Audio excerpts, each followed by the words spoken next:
an introduction to the BRRRR strategy, and possibly an adjustment that I personally think makes it a little better.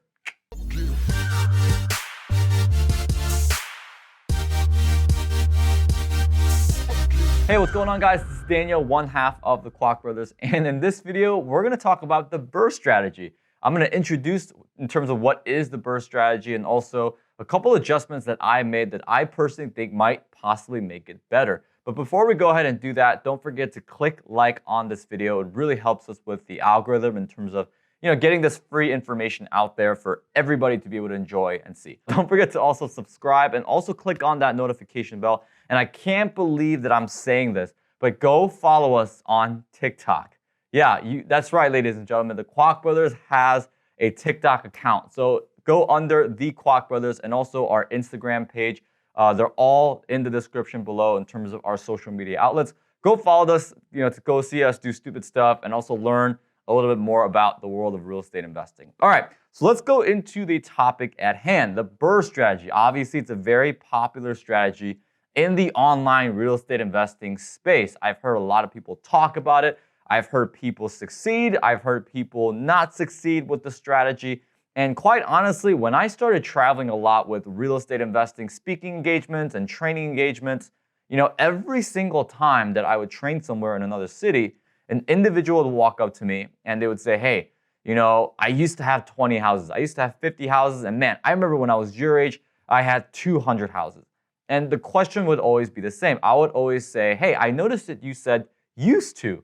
What happened, right? And they're like, well, the reason why I'm here at this real estate investing webinar or seminar or meetup is because I'm trying to get it all back. And I would continue to ask question after question after question about how they lost it all. And well, every single one of those individuals pretty much said the same thing. They pulled equity out of their investment portfolio, out of their rentals. They used the cash that they got from pulling their equity, and they would use it to do another deal. And one day, the market crashed, the values dropped, and all of a sudden they lost their entire portfolio because, well, they signed this thing called a letter of personal guarantee.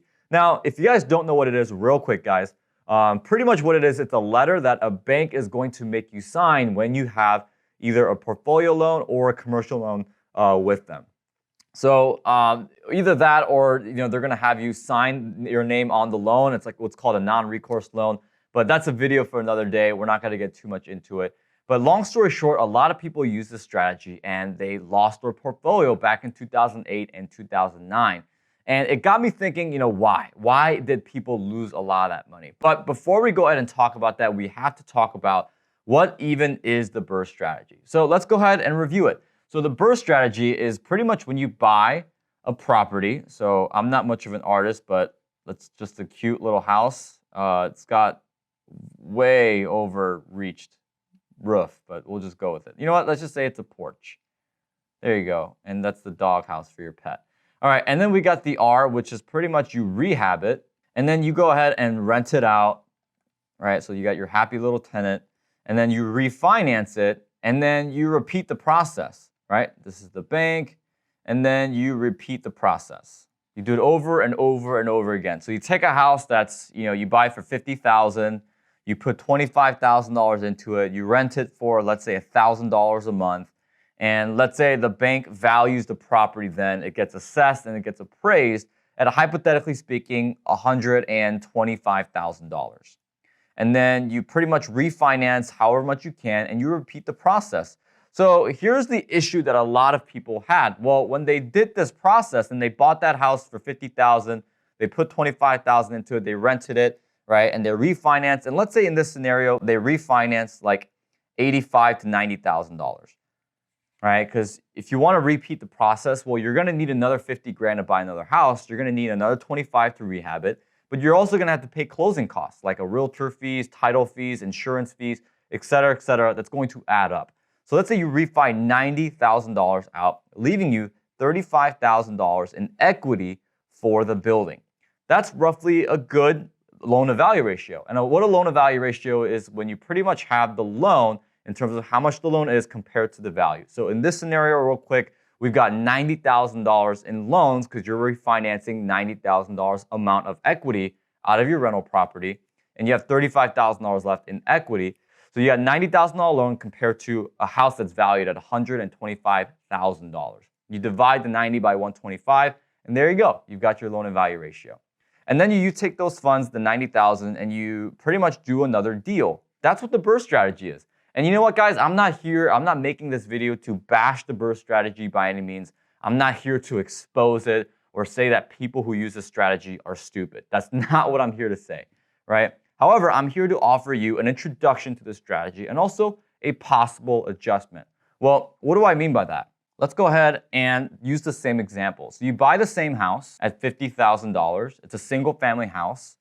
You still rehab it, you put $25,000 into it, and you still rent it out, right? You rent it out at $1,000 a month. But this time, instead of refinancing $75,000, let's say you refinance only $50,000. Now, at this point, you're saying, well, Daniel, we need $75,000 to do the next deal, to scale our business, to double our income in terms of how much rent is coming in. And I completely agree with you. Now, what I do with this $50,000, guys, is different. I don't know if you guys remember. Do you remember when I had one of my best friends, Melvin Johnson here, and he talked about business credit? Well, he showed you guys a way where you can take that $50,000 and you can get a 10-to-1 secured, unfreezable business line of credit using that $50,000. Meaning that you could turn that $50,000 into a $500,000 business line of credit. Now, if you guys don't know what a business line of credit is, I highly encourage you to check that video out. But it's pretty much you starting an entity such as an LLC. There are banks that we have relationships with in which you can build that relationship as well to access that $500,000. So guess what, guys? If you have $500,000 in business line of credit, how many times could you repeat the process? My argument is that you can do it more than once. Now you can do it with 2 houses, potentially even 3 or even 4 houses. Because all you need is $75,000. You multiply that by 4, you got $300,000 right there. You're only at 60% of your utilization for that $500,000 business line of credit that you have access to. Now, here's the best part, guys. The best part is you mitigate your risk in your portfolio. Because remember, the reason why a lot of people came up to me in my speaking engagements and say, well, Daniel, I used to own this and then I lost everything. Think about why that is. It's because they stripped the equity out, the values dropped, and then all of a sudden they didn't have the liquidity to support their financials.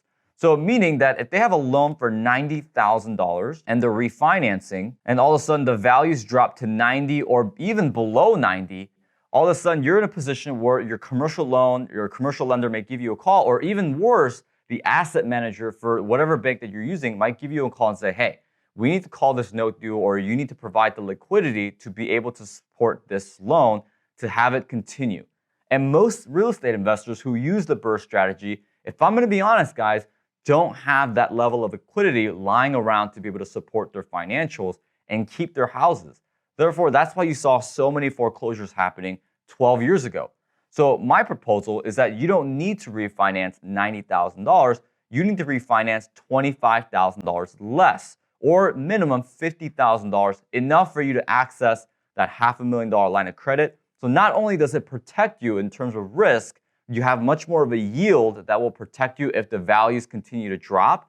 And guys, let's face it, right now we're in a market where properties under $250,000, in majority of the markets that I travel to and I build relationships with and study on, a lot of them have low inventory, right? A lot of those prices are inflated like the multifamily market is right now. So if those values start dropping and you signed a letter of personal guarantee or you got a recourse loan, then it puts you in a position where you're pretty much on thin ice.